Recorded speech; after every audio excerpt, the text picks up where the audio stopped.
Máis de 400 corredores participarán no Trail dos Indios Castelo de Vitres que se celebra este domingo en Boiro.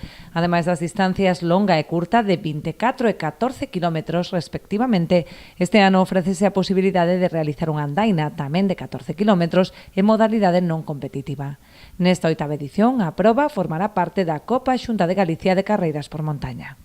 Nesta edición, a parte das dúas distancias que xa fixemos o ano pasado, de 24 e 14 kilómetros, pois sumamos a posibilidade de facer unha andaina que é non competitiva, pero que, bueno, sí que é certo que últimamente cada vez ten máis tirón a xente para pois iniciarse neste deporte e empezar a ir á montaña, por iso decidimos pois dar tamén este paso. Co cal este ano temos as dúas novedades, a primeira ser proba da Copa Galega e a segunda o ter esta andaina.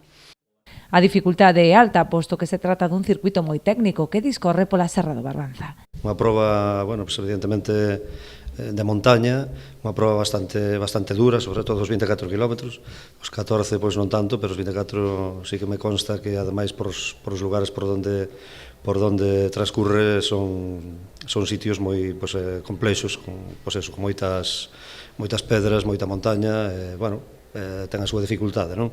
Tras a entrega de premios, haberá un xantar para os participantes no pabillón Santa Baia. O evento será retransmitido por streaming.